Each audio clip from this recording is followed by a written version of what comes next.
Hi everyone and welcome to social onion. आज 2 महीने कोलकाता में बिताने के बाद मैं और मेरी फैमिली बेंगलुरु वापस जा रहे हैं। लेकिन देखिए कितनी भयानक बारिश आ रही है। ये एक्चुअली हो रहा है जो स्टॉर्म आने वाला था डाना, ये वही स्टॉर्म है। तो कल रात से भयंकर बारिश शुरू हो गई है, रास्ते में पानी भर गया है और हम सोच रहे थे कि हमारी जो गाड़ी हमने बुक कराई थी एयरपोर्ट जाने के लिए वो गाड़ी आएगी कि नहीं, क्योंकि बारिश तूफ़ान जो है वो रुकने का नाम नहीं ले रही थी। जो आसमान है, आसमान में घने बादल थे, कहीं पे आसमान दिख ही नहीं रहा था इनफैक्ट। तो हमने 8 बजे की गाड़ी बुक कराई थी और हमारा जो फ़्लाइट था वो था 1 बजे, लेकिन हमने जल्दी गाड़ी बुक करा ली एंड थैंकफुली गाड़ी हमारी टाइम पे आ गई, क्योंकि 8 बजते बजते जो बारिश है वो थोड़ी कम हो गई थी।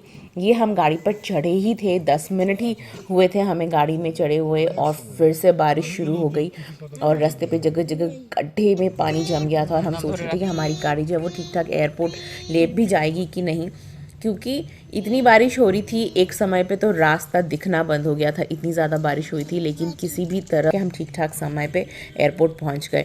अराउंड 10:30 बजे तक हम एयरपोर्ट पहुंच गए थे। इतना टाइम हमें एयरपोर्ट पहुंचने में लगता नहीं है। हमारे घर से नॉर्मली 45 मिनट्स में हम लोग पहुंच जाते हैं एयरपोर्ट, लेकिन इस दिन थोड़ा हमें डिले हो गया था। एयरपोर्ट जाते ही हमने बैठा नहीं, हमें कोई आराम नहीं किया। हमें लगा कि पहले हम चेक इन वगैरह कर लेते हैं, क्योंकि कुछ बोला नहीं जा सकता। जो टाइमिंग्स हैं प्लेन्स के वो ऊपर नीचे हो रहे थे, आगे पीछे हो रहे थे। तो हमने चेक इन वगैरह करा लिया और उसके बाद हमारे पास थोड़ा टाइम था, तो हमने यहाँ वहाँ गुंडी के तो सबसे पहले हमने थोड़ी बहुत फ़ोटो सेशन की। और गुंडी एयरपोर्ट में इससे पहले भी 4 बार आ चुकी है, 4 नहीं 5 बार गुंडी इससे पहले भी एयरपोर्ट आ चुकी है। लेकिन तब वो बहुत छोटी थी तो उसको कुछ समझ नहीं आता था कि वो कहाँ है क्या नहीं है। इस बार वो एयरपोर्ट को देख के बहुत स्टार्टल हुई, उसे बहुत इंटरेस्टिंग लग रहा था जो भी एयरपोर्ट में था। शी ये देखिए, ये दुर्गा माता को देख के वो नमो नमो करने लगी। उसने ये सीखा था कि दुर्गा माता कैसी दिखती है, और अभी जब भी वो दुर्गा माता की फ़ोटो देखती है वो पहचान लेती है और नमो नमो करती है। एयरपोर्ट में इतना खाली स्पेस देखकर उसको हाटी हाटी पापा यानी कि चलने का मन कर रहा था, तो वैसे ही लड़खड़ाते हुए अपना चलना प्रैक्टिस कर रही थी। मैंने भी उसे बिल्कुल नहीं रोका। वो जब भी गिर रही थी, पड़ रही थी, मैंने उसे अलाउ किया कि गिरो, खुद से उठो, क्योंकि अभी हम बेंगलुरु वापस जा रहे हैं अपने छोटे से फ्लैट में। उसे इतनी जगह नहीं मिलेगी चलने के लिए। तो एयरपोर्ट का खुला जगह वो बहुत एंजॉय कर रही थी। उसे चलने में बहुत मज़ा आ रहा था, और उससे भी ज़्यादा मज़ा ये कि एयरपोर्ट में उसे कोई ना कोई मिल जाता था जो उसे हाय हेलो बोलता था। और जब भी उसे कोई मिलता था, हाय करता था, उसे प्यार करता था, वो उनको हाय रिटर्न करती थी, हेलो रिटर्न करती थी। या फिर कोई चला जाता था पास से उसको वेव करके, तो वो भी उसको वेव करके बाय इस तरह का बोलती थी। मैंने गुंडी को इस तरह से ट्रेन किया है कि वो बात सबसे कर लेती है। अगर कोई अनजाना मिलता है कहीं पे जो उसमें थोड़ा इंटरेस्ट दिखाता है, बच्चों में तो सभी इंटरेस्ट दिखाते हैं, सबको प्यार होता है बच्चों से। तो कोई अगर किसी से बात करता है तो गुंडी उससे बात करती है, हाय हेलो बोलती है, लेकिन दूर से। अगर कोई उसके पास आता है या उसको गोदी में लेना चाहता है तो गुंडी गोदी में नहीं जाती। देखिए प्रेशर कुकर की सीटी बज रही है, तो प्लीज़ माइंड मत कीजिए। एनीवेज़, ये काफ़ी सारे स्ट्रेंजर्स से बातचीत करके अभी गुंडी मेरे पास आ गई। मैं और गुंडी थोड़ा सा खेलने लगे। काफ़ी टाइम था अभी हमारे प्लेन में। हमारी फ़्लाइट जैसा कि मैंने कहा 1 बजे तक की थी, तो हम अभी आराम से एयरपोर्ट में घूमना फिरना टाइम पास कर रहे थे। मैंने एयरपोर्ट में एक कॉफ़ी पी, मेरी मम्मी ने एक चाय ली, गुंडी को हमने एक मिलेट कुकी लेके दी थी, क्योंकि गुंडी कुछ नहीं खाई थी सुबह से। उसने मतलब सिर्फ दूध पिया था, लेकिन कुछ भी उसने सॉलिड नहीं खाया था। तो हमने एक मिलेट कुकी उसको दिया था। ये देखिए एयरपोर्ट में एक बच्चे के साथ बात करने लगी। उसने शायद लाइफ में सबसे पहले देखा है उससे भी छोटा कोई बच्चा। ये बच्चा जो था ये शायद 3 या 4 महीने का था, और उसने इससे पहले कभी इतना छोटा बेबी नहीं देखा। गुंडी के लिए तो ये है कि वही इस दुनिया की सबसे छोटी बेबी है। तो इतना छोटा बेबी देख के वो थोड़ी हैरान हो गई। और यही सब करते करते टाइम हो गया हमारी फ़्लाइट का। लेकिन मज़े की बात ये है कि हमारी फ़्लाइट उड़ ही नहीं रही थी। मतलब हमारा टाइम हो गया था अभी बोर्डिंग का, लेकिन हमें हमारा मतलब बोर्डिंग शुरू ही नहीं हुआ था। और उस साइड में हम लोग बार बार जाके देख रहे थे कि टाइमिंग्स में कोई चेंजेस हैं कि नहीं। लेकिन जो बोर्ड्स लगे होते हैं एयरपोर्ट में, उन बोर्ड्स में कहीं पर भी नहीं लिखा था कि हमारा टाइम चेंज हुआ है। कई बार हमारा बोर्डिंग शुरू हुआ, हम लाइन में लगते, लाइन में हम 10-12 मिनट तक खड़े रहते, और फिर पता चलता कि नहीं अभी भी बोर्डिंग शुरू नहीं हो रही है, तो हम वापस।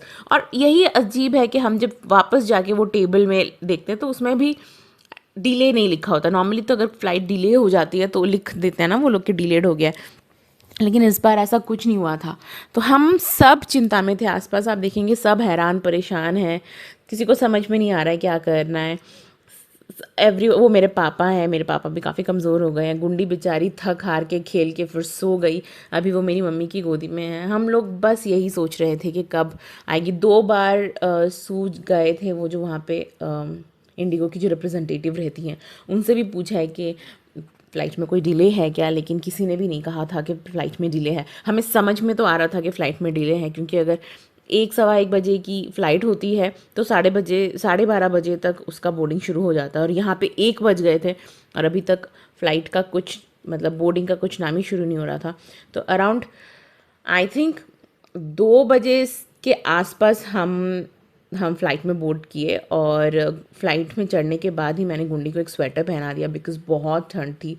मैंने पापा को भी बोला था एक स्वेटर कैरी करो, पापा ने स्वेटर नहीं लिया, जिसकी वजह से पापा को ठंड लग गई। और बाय द टाइम पापा मतलब फ़्लाइट से उतरे ना, पापा को बुखार आ गया था, पापा वो शिवरिंग। तो मैंने पापा को कई बार बोला था कि अपने साथ कैरी ऑन में एक गर्म कपड़ा रख लिया करो, बट वही है कि मेरी इतनी उम्र हो गई है, लेकिन अभी तक मेरे मम्मी पापा मुझे बच्चा ही सोचते हैं, मेरे किसी भी सजेशन को सीरियसली नहीं लेते। एनीवे वो सब तो चलता रहेगा।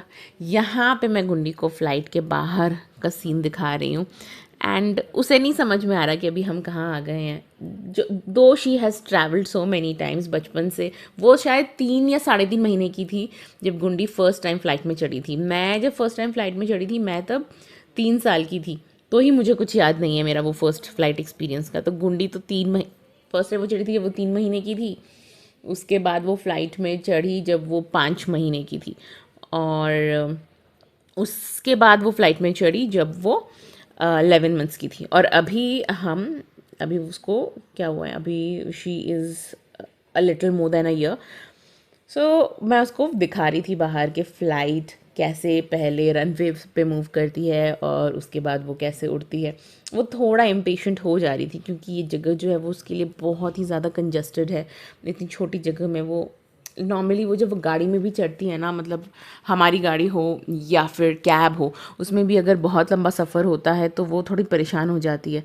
तो यहाँ पे मैं उसको अलग अलग तरीके से एंटरटेन करने की कोशिश करी थी। कभी बाहर का रनवे दिखा रही थी, जैसे अभी फ़्लाइट जो है वो टैक्सी एरिया में लाइक मूवमेंट शुरू कर दिया है। फिर उसने खुद ही एक एक करके निकालना शुरू कर दिया, सामने के पॉकेट से बुक्स निकालना शुरू कर दिया, मैनुअल्स निकालना शुरू कर दिया। और देखते ही देखिए हम बीच आसमान में आ गए हैं। कितने सारे बादल हैं, नीचे से कोलकाता दिख रहा है, बाय बाय कोलकाता का टाइम आ गया है। ये सिनेरियो हम लोगों के लिए कितना भी पुराना हो, हमेशा जब भी हम ये सिनेरियो देखते हैं, ये सीन देखते हैं, बादलों के बीच अपने आप को देखते हैं, तो हर बार मंत्रमुग्ध हो जाते हैं। तो गुंडी के लिए ये सब तो एकदम ही नया नया है, तो उसे समझ में ही नहीं आ रहा था कि ये हो क्या रहा है। वो इस अभी उसने एकदम छोड़ दिया वो जो भी काम करी थी, और वो एकदम बाहर देखने लगी। अभी उसे मज़ा भी आने लगा बाहर देखते हुए।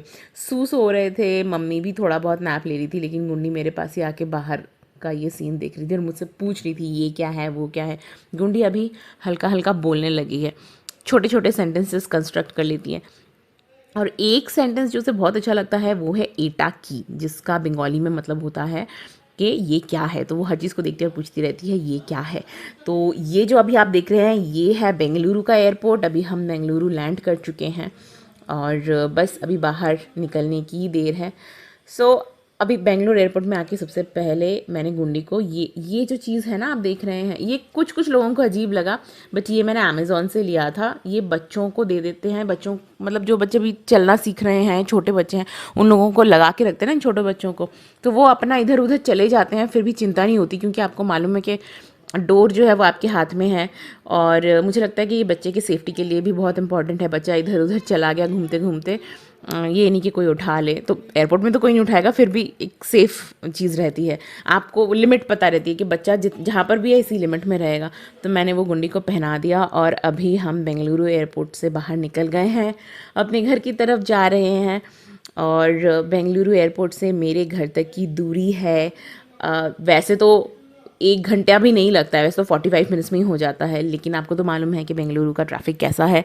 तो शहर में घुसते ही बहुत भयंकर ट्रैफिक मिला और हम लोगों को 2 घंटे से भी ऊपर लग गए घर पहुंचते पहुंचते। घर की हालत ख़राब थी। अभी 2 दिन लगेंगे घर को साफ़ करके, फिर मंडे से एज़ यूजुअल अपनी दिहाड़ी में लगना है। तो आज का वीडियो यहीं तक। I will meet you next time in another video. तब तक के लिए